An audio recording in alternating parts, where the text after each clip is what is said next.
Halo semuanya, perkenalkan, saya Cynthia Margaret Troita Simanjuntak dan rekan saya, Febrian Jumedi Nenggolan. Di kesempatan kali ini, kami ingin membuat video mengenai teori aliran linguistik Bloomfield. Selamat menyaksikan. Biografi Leonard Bloomfield. Lahir di Chicago pada 10 April 1887. Beliau meninggal pada 18 April 1949 di New Haven, Connecticut.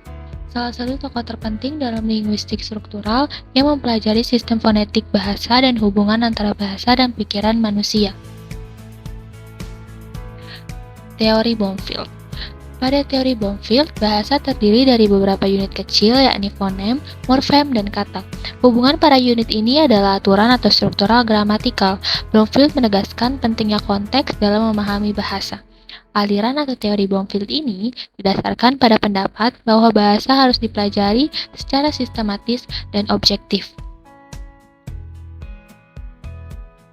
Bahasa merupakan salah satu fenomena manusia yang paling kompleks sebagai bagian dari pengembangan ilmu linguistik. Aliran Bloomfield memberikan kontribusi penting dalam memahami struktur bahasa dan cara bahasa yang digunakan. Tokoh aliran Bloomfield. Pertama ada Zelig Harris, ahli bahasa dari Amerika Serikat. Zelig Harris adalah salah satu murid Bloomfield sekaligus pengikut setia aliran strukturalis. Selanjutnya ada Charles Hackett. Beliau adalah ahli bahasa dari Amerika Serikat yang melahirkan konsep deskriptif linguistik. Yang terakhir ada Kenneth Pike. Beliau adalah ahli bahasa Amerika Serikat yang berpartisipasi dalam pengembangan pendekatan strukturalis. Selanjutnya, Febrian. Baik, selanjutnya yaitu ciri-ciri aliran Bloomfield. Nah, yang pertama itu objek kajian bahasanya merupakan bahasa yang masih hidup di masyarakat, bukan bahasa yang sudah mati. Lalu yang kedua, bahasa adalah sekumpulan ujaran yang muncul dalam suatu masyarakat tutur. Yang ketiga, pada aliran Bloomfield mengkaji bagian-bagian bahasa yakni fonem, morfem, dan sintaksis. Selanjutnya, makna merupakan situasi yang bergantung pada hubungan antara ucapan dan peristiwa yang melatarinya. Lalu yang kelima itu membagi kata menjadi dua bentuk, yakni bentuk bebas dan bentuk terikat. Yang keenam, memandang bahasa terdiri dari sejumlah isyarat atau tanda. Dan yang terakhir itu sudah mengenal subjek dan predikat. Selanjutnya aliran linguistik Bloomfield. Struktur distribusi. Aliran strukturalisme distribusional dalam linguistik menganggap bahasa sebagai sistem distribusi bunyi atau kata yang dapat dianalisis secara statistik dan matematis. Lalu ada morfologi.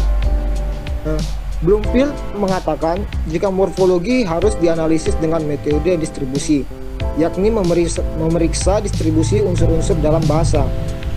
Lalu ada sintaksis.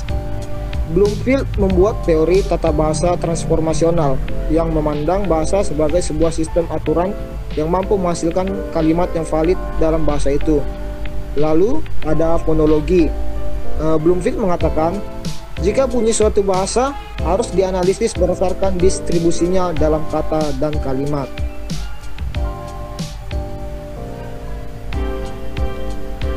Selanjutnya yaitu kelebihan aliran linguistik Bloomfield.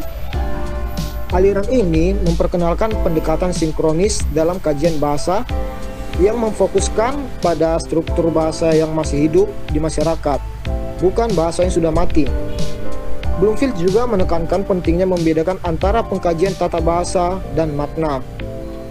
Selain itu, Bloomfield juga memperkenalkan konsep bahwa makna adalah situasi yang bergantung pada hubungan antara ucapan dan peristiwa yang melatarinya.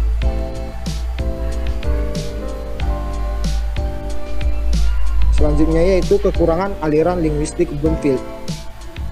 Salah satu kekurangan dalam aliran linguistik Bloomfield ialah memperhatikan unsur-unsur yang terlihat dalam bahasa, seperti kata dan frasa, dan mengabaikan unsur-unsur yang tidak terlihat, seperti konteks sosial dan budaya.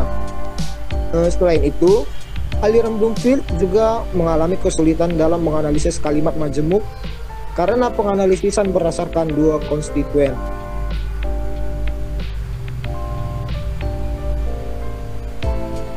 Dari pemaparan materi tadi, kami menarik kesimpulan Bloomfield adalah salah satu tokoh terpenting dalam linguistik struktural yang mempelajari sistem fonetik bahasa dan hubungan antara bahasa dan pikiran manusia.